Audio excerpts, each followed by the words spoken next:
One of the greatest poets, saints in Sanskrit literature has been Jayv Gowani. He resided for many years in the holy city of Jagannath, Puri, and he was an ardent devotee of Radha Krishna. Once he had a vision of Sri Krishna sitting by the stream that was flowing between the mountains whilst he played an enchanting melody on his flute. And that inspired him to write one of the most epic poetries of Sanskrit, the Gita Govind, which has got 12 chapters. A few decades after Jayadev had attained Samadhi, one Malini, a gardener lady, early morning while plucking vegetables from the garden, used to sing the Gita Govind verses that she had memorized in an enchanting melody. Jagannath Bhagavan in his temple would become restless, and he would walk behind the lady unknown to her, listening to that Gita Govind. Consequently, his clothes would get dirty. Sometimes his shawl would get stuck in the rose bush, etc. This got noticed by the priests who came to do the morning puja, and the news reached the Raja of Puri. He inquired into the matter. Finally, Jagannath, as an act of grace, came in the Raja's dream and informed him, "I love the Gita Govind that the Malini sings, so I follow her in the garden to hear it." The Raja was astounded by what he saw in the dream, and he decided to write poetry himself as well. However, when his poetry was learnt and recited by people, it did not have the impact of Jayadev's Gita Govind. And that made the Raja really miserable. He decided to end his life by jumping into the sea. When Jagannath Mahaprabhu again came in his dream and said, "Look, don't worry, 12 verses from your writing will be added and attached to the beginning of the Gita Govind." But imagine the power of that poetry and the Siddha saint who created it.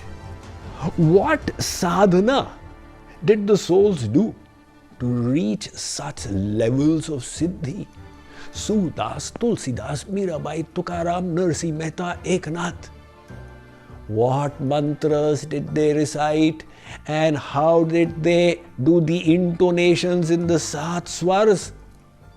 None of this.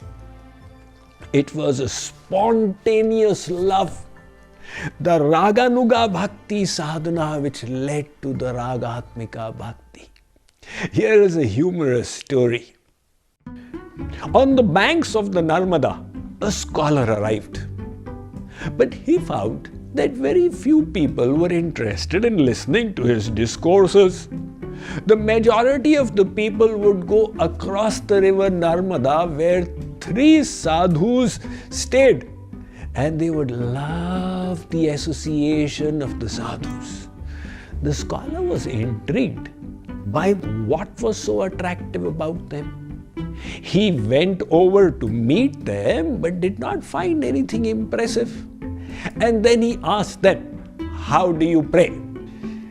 They were hesitant to share, but when he insisted, they said, "Panditji, we don't know any prayers.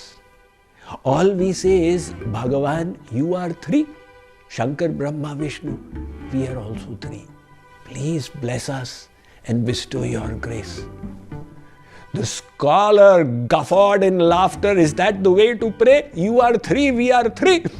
You need to learn all these mantras, the right swars, to do the enunciation, etc." So he taught them a complex prayer. This overwhelmed them. Nevertheless, they believed in the authority of the scholar.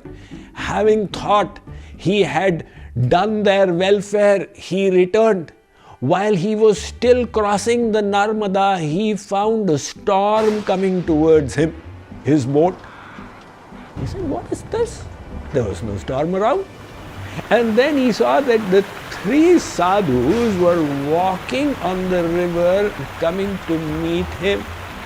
And they said, "Maharaj, that prayer you taught us, we have forgotten. Can you please repeat it once again?" He said, "Never mind, just carry on praying as you were praying." He realized that they were far ahead of anything that he had to offer them. So, we would like to learn a simple, powerful spiritual discipline.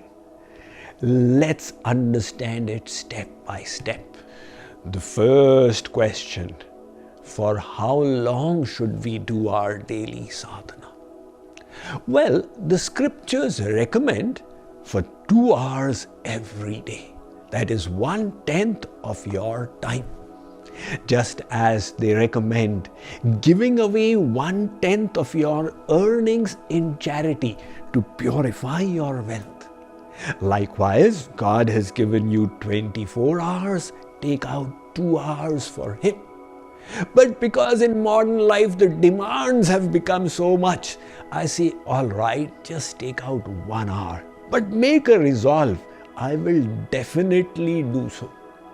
And if you say, "Swamiji, you said it, I have heard it," that will not work. You need to take the practical steps. So what is the best time for this sadhana? Well, the Brahma Muhurt is recommended. These are the 2 early morning hours before sunrise till sunrise. As a rough guideline, that morning time is ideal because the environment is calm, the atmosphere is clean. You have just woken up from sleep, your mind is composed. It will be easy to focus it upon the Supreme. But if you say, I am busy in the morning taking care of household chores, etc., never mind, you find some other time or split it up, half in the morning, half in the evening. Set up your daily routine as per your needs and requirements. Okay, so in which posture should I sit for sadhana? The sadhana that I am going to relate does not require one particular asana. Maharishi Patanjali himself has said, "Sthiram Sukham Asanam." Sit comfortably, but sit alert so that sleep does not overwhelm you. Apart from that, you could be in Sukhasan, Ardha Padmasan, Padmasan, Dhyan Veerasan, Vajrasan, or if somebody has got the ache, you could sit on a chair as well. Now what should we do in sadhana? The first spiritual practice. Cultivate self-awareness. This is the launching pad, where you take stock of your shortcomings, your present state, and remind yourself of the big picture of your life, where you need to be, and what is the course to take you there. So, practice self-awareness. For this, you can even use a spiritual workbook or a journal. The second spiritual sadhana. Cultivate dispassion or vairagya. By repeatedly reminding yourself you are not the body, you are the soul. Hence your happiness is not in worldly things, it is in God. Besides, worldly things are temporary. Besides, you have created desires for them so many times and fulfilled them, but the thirst of the soul was not satiated. Revise this again and again. Third spiritual discipline. cultivate your relationship with God. Remind yourself, He is the Anshi, I am the Ansh. He is waiting for me with open arms since endless lifetimes. He is my true relative, my eternal relative, and my selfless benefactor. Now contemplate over this repeatedly. Next spiritual practice. Take any gem of knowledge and think about it deeply to internalize it. As I always say, even one gem of wisdom, when deeply pondered upon, has the ability to transform your life. Next spiritual practice. Do Rupa Dhyan meditation. Now you want to absorb your mind in the Supreme. So as we discussed in the last episode, bring His image before you. And to it you can add meditation on the Leelas of your Lord. Plus you can also serve Him in the mind. Next spiritual discipline. Contemplate upon the numerous virtues of the Supreme Beloved. Our mind is attracted to virtues. When you see qualities in someone, you say, oh, what a simple, genuine guy. Oh, what a kind-hearted person. So on and so forth. Now God has got innumerable qualities to enchant the mind. Then why is it that our mind is reluctant to get attached to Sri Krishna? The reason is a deficiency of contemplation on those virtues. We will need to think about that again and again and again. Next discipline. Cultivate a deep longing for your Lord. How is that? When will I see Him? When will I hear His flute? When will I relish the opportunity to participate in His Nitya Leela and serve Him personally? And so on. This longing is the very life of sadhana. Chaitanya Mahaprabhu called it Parama Vyakulata.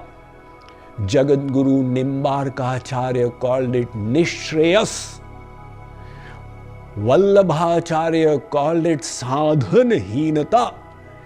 The Brajbasis call it Lalasa. Jagadguru Shankaracharya termed it as Mumukshutva. Jagadguru Ramanujacharya called it Tap.